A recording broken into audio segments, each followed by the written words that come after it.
जब आप अपने आप को अनुभव करने लगोगे कि मैं ही रचना करने वाला हूं, ये नहीं कि मैं ही कृष्ण हूं, मैं ही राम हूं, भेद आ जाएगा, अहंकार आ जाएगा। आप अपने आप को पाओगे, आप अपनी आत्मा को पाओगे, उसको अनुभव करोगे। ये बड़ा बारीक सा भेद होता है। अहंकार का त्याग और त्याग का अहंकार बहुत बारीक भेद होता है। इस मैं का थोड़ा सा भेद होता है। ये मैं, एक मैं होता है अहंकार का, एक मैं होता है अहंकार रहित। ये वो अहंकार रहित अहंकार, ये वो ब्रह्म का मैं होता है, ये सोहम का मैं होता है, ये अहम ब्रह्मास्मि का मैं होता है। ये वही मैं होता है जिसका वेदों के अंदर जिक्र है।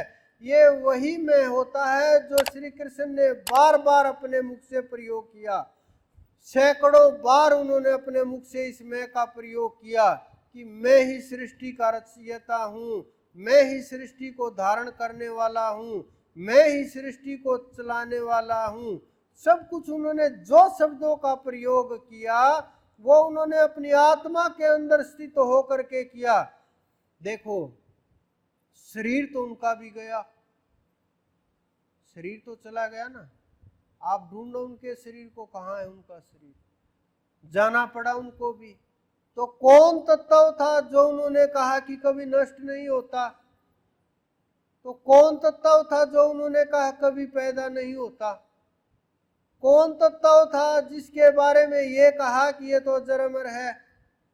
क्योंकि इतिहास में आता है, आप उठा करके देखिए कि उनकी जब आयु हुई तो शरीर के ऊपर प्रभाव हुए, कुछ भी हो, कारण जो भी रहा हो।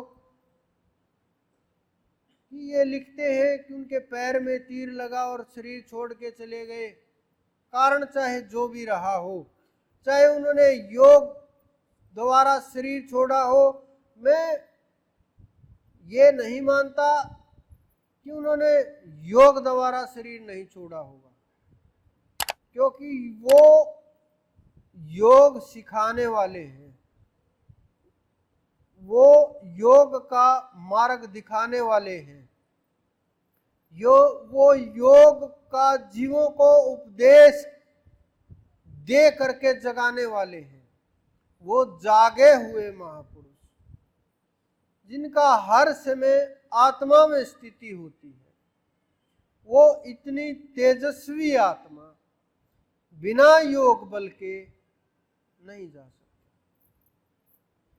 उनका जुड़ाव उसी के साथ होता है, क्योंकि ये समझो जिस प्रकार से राम के अंदर भी राम है, कि राम का शरीर अलग है, जो राम के अंदर विराजमान राम है वो अलग तत्व है।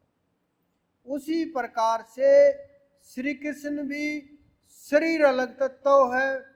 और चाहे कुछ भी हो, चाहे प्रकृति अधीन करके आए हो, चाहे प्रकृति से ऊपर हो, लेकिन वो हर समय योग में रहने वाले महापुरुष, ध्यान में रहने वाले महापुरुष, स्वयं में स्थित रहने वाले महापुरुष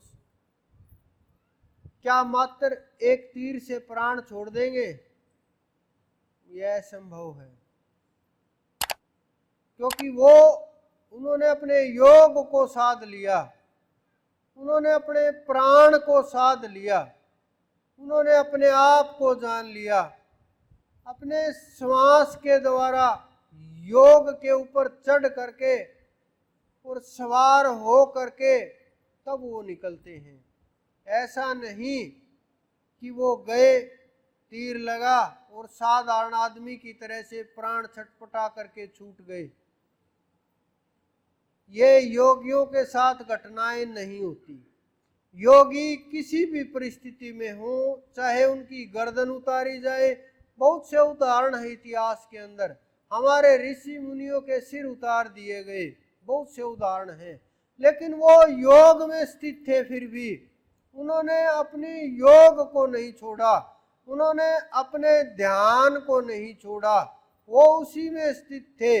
इसी कारण से उनको पता था कि जिस शरीर के लिए इतना मोह कर रहे हैं, इतनी मारपीट कर रहे हैं, इतना सब कुछ चल रहा है, वो कुछ भी नहीं है।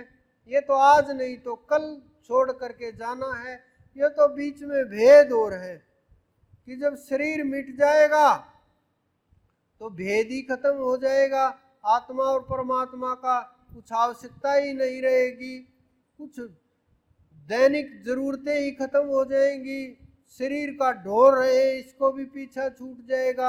इस प्रकार से जब उनके विचार थे, इस कारण से उनको प्राण छोड़ते हुए न खुशी हुई, न कष्ट हुआ, न सुख हुआ, न दुख हुआ। बस एकाग्रता थी, मन में कोई विचार नहीं था, न शत्रु का, न मित्र का, न परिवार का, न संसार का। यहाँ तक भी उन्हें कोई संसारिक देवी देवों का कोई विचार नहीं होता। अगर ये चीजें भी बीच में आई प्राण छूटते समय, तो फिर शरीर धारण करोगे और उसी योनि के अंदर चले जाओगे। जिस देवता को याद करोगे उसी के लोक के अंदर चले जाओगे। श्री कृष्ण ने जो हमें उपदेश दिया, एक एक कदम के ऊपर उन्होंने बर्बरीक का देखो किस प्रकार से हाजिर जवाबी सिर तक ले लिया। वो चाहते तो वो उस समय के श्रेष्ठ योद्धाओं में से एक थे, लेकिन उन्होंने उनका सिर मांग करके एक तरफ ही कर दिया, रुख ही बदल दिया सब कुछ। वो वरदान भी देते गए, लोगों के साथ, जीवन के साथ इतना घुल मिल गए। कुछ आप जैसे लोग ये भी सोचते हैं कि अगर हम उस समय होते तो हमारा भी उनके साथ कल्याण हो गया होता। कुछ लोग ब्रज में जा करके सोचते हैं कि ब्रज रज से हमारा कल्याण हो जाएगा। ऊर्जा हो सकती है पवित्र, पॉजिटिव एनर्जी हो सकती है, बैठ करके ध्यान करने के लिए बहुत अच्छी जगह है। लेकिन अगर आपने वहाँ ध्यान नहीं किया, अगर आप वहाँ योग नहीं लगा पाए, तो कल्याण नहीं होगा, जीवन मुक्ति नहीं होगी।